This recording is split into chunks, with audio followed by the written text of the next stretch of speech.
കുറച്ച് മാസങ്ങൾക്ക് മുൻപാണ് ഈ ഒരു പൂച്ചക്കുഞ്ഞിനെ നമ്മൾ മുൻപ് താമസിച്ചിരുന്ന വില്ലയ്ക്ക് മുൻപിലായിട്ട് കണ്ടുമുട്ടുന്നത്. നമ്മൾ കാണുന്ന സമയത്ത് അത്യാവശ്യം നല്ല രീതിയിൽ അതിന് ഇഞ്ചുറി ഉണ്ടായിട്ടുണ്ടായിരുന്നു. കുട്ടികൾ കണ്ട സമയം തന്നെ അവർക്ക് നാട്ടിൽ മുൻപൊരു പെറ്റ് ഉണ്ടായിരുന്നു. ലാസി എന്നാണ് അതിൻ്റെ പേര്. അത് നമ്മൾ പിന്നീട് അതിനെ കൊടുക്കുകയും കുട്ടികൾക്ക് അതിനെ കാണണം എന്ന് പറഞ്ഞ സമയത്ത് അവർ പറഞ്ഞു അത് മരിച്ചു പോയിന്ന്. അപ്പോൾ തൊട്ട് ഭയങ്കര സങ്കടമായിരുന്നു കുട്ടികൾക്ക്.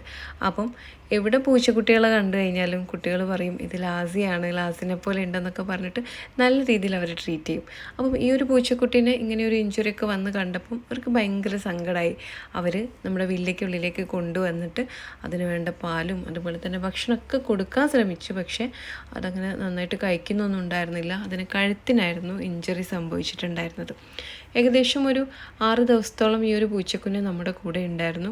അപ്പം ഞാൻ സത്യം പറഞ്ഞു കഴിഞ്ഞാൽ ഒരു കോഴിക്കുഞ്ഞിനെ പോലും തൊടാത്ത ഒരാളാണ്. എനിക്ക് പേടിയാണ്. പക്ഷേ എൻ്റെ മക്കൾ ഇതിനെ ഇത്ര നന്നായിട്ടൊക്കെ കെയർ ചെയ്യുന്ന കണ്ടപ്പോൾ എനിക്ക് ശരിക്കും സന്തോഷവും അഭിമാനമൊക്കെ തോന്നിയിട്ടോ. എന്നെക്കൊണ്ട് കഴിയാത്തത് എൻ്റെ കുഞ്ഞുങ്ങളെ ചെയ്ത് കാണുമ്പോൾ ഞാൻ നല്ല രീതിയിൽ അവരെ സപ്പോർട്ട് ചെയ്തു. നിങ്ങൾ ഫുഡൊക്കെ കൊടുത്തോ, കൈയൊക്കെ നന്നായിട്ട് വാഷ് ചെയ്താൽ മതി എന്നൊക്കെ പറഞ്ഞ് സപ്പോർട്ട് ചെയ്ത് കൊടുത്തു. കുട്ടികൾ ഓരോ ദിവസവും പൂച്ചയെ പോയിട്ട് നോക്കും എന്തെങ്കിലും ചെറിയ മാറ്റം വന്നിട്ടുണ്ടോ എന്നുള്ളതൊക്കെ. അപ്പം ആ സമയത്ത് അവരിങ്ങനെ എടുത്തു വെച്ച വീഡിയോകളെല്ലാം കൂടെ കോർത്തിണക്കിയിട്ടാണ് ഞാനിപ്പോൾ ഇത് എഡിറ്റ് ചെയ്യുന്നത്. ഓരോ ദിവസവും അവർ വന്നിട്ട് എന്നോട് പറയും ഉമ്മയെ മാറ്റൊന്നും കാണുന്നില്ല, വെള്ളം കുടിക്കുന്നില്ല, ഭക്ഷണം കഴിക്കുന്നില്ല. എനിക്കും സങ്കടമാവും. എന്താ ചെയ്യേണ്ടതെന്ന് എനിക്കും ഒരു ഐഡിയ ഉണ്ടായിരുന്നില്ല. അപ്പം ഞാൻ ഓരോ ദിവസവും അന്വേഷിക്കാൻ തുടങ്ങി നമ്മൾ എന്ത് ചെയ്യും, എങ്ങനെ ട്രീറ്റ്മെൻറ്റ് കൊടുക്കുന്നു. അങ്ങനെ ലാസ്റ്റ് എൻ്റെ ഒരു സുഹൃത്ത് പറഞ്ഞു അബുദാബി റെസ്ക്യൂ സെൻറ്ററിൽ വിളിച്ചാൽ മതി, അവർ വന്ന് കൊണ്ടുപോയിക്കോളും. അങ്ങനെ പിന്നെ അവരെ കണക്ട് ചെയ്യാൻ വേണ്ടിയിട്ട് ട്രൈ ചെയ്തു. അങ്ങനെ നമുക്ക് ഒരു ഫ്രൈഡേ ആണ് അവരെ കണക്ട് ചെയ്യാൻ പറ്റിയത്. അപ്പോൾ അവർ പറഞ്ഞു ഓക്കെ നമ്മൾ കൊണ്ടുപോയിക്കോളാം എന്നൊക്കെ പറഞ്ഞു. അപ്പോൾ എല്ലാവരും ഹാപ്പിയായി. പക്ഷേ ഫ്രൈഡേ ആയതുകൊണ്ട് നമ്മൾ 2 ദിവസം കൂടെ അവർക്ക് വേണ്ടി വെയിറ്റ് ചെയ്യേണ്ടി വന്നു. ഞങ്ങൾ വിളിച്ച സമയത്ത് തന്നെ അവർ പറഞ്ഞിട്ടുണ്ടായിരുന്നു പൂച്ചയെ ഞങ്ങൾക്കിനി തിരിച്ചു കിട്ടില്ല എന്നുള്ളത്.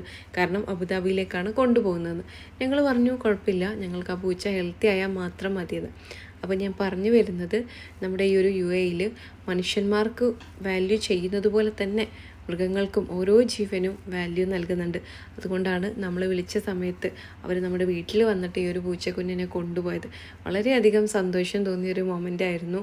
നമ്മൾ നടക്കാൻ പോകുന്ന സമയത്തൊക്കെ വഴിയരികിലൊക്കെ ഒരുപാട് പൂച്ചക്കുഞ്ഞുങ്ങളൊക്കെ ചത്ത് കിടക്കുന്നത് കാണാം. അത് കാണുമ്പോഴൊക്കെ ഭയങ്കര സങ്കടം തോന്നാറുണ്ട്. അപ്പം ഇങ്ങനെ ഒരു പൂച്ചയെ യാദൃച്ഛികമായിട്ട് നമ്മുടെ കൺമുന്നിൽ എത്തിപ്പെടാനും അതിൻ്റെ ജീവൻ രക്ഷിക്കാൻ നമുക്കും ഒരു ചെറിയൊരു ഭാഗമാവാൻ കഴിഞ്ഞതിലും ഒരുപാട് സന്തോഷമുണ്ട്. ആ ഒരു സന്തോഷമാണ് ഞാൻ ഈ ഒരു വീഡിയോയിലൂടെ പങ്കുവച്ചിട്ടുള്ളത്. അപ്പം നമ്മുടെ കൺമുന്നിൽ ഒരു ജീവൻ രക്ഷിക്കാൻ വേണ്ടിയിട്ട് അല്ലെങ്കിൽ ജീവന് വേണ്ടി പെടയുന്നത് കണ്ടു കഴിഞ്ഞാൽ ആരായിരുന്നാലും ഒന്ന് നോക്കുക. നമ്മളെ കൊണ്ട് കഴിയുന്ന രീതിയിൽ ഒരു ചെറിയ സപ്പോർട്ട് കൊടുത്താൽ മതിയാവും. നമ്മുടെ ഒരു കൈത്താങ്ങ് മതിയാവും. ബാക്കിയൊക്കെ മറ്റുള്ള ആളുകളൊക്കെ നോക്കുകയായിരിക്കും. പക്ഷേ നമ്മളെ കൊണ്ട് കഴിയുന്നത് നമ്മൾ ചെയ്യുക, അത്രമാത്രം. Thank you for watching.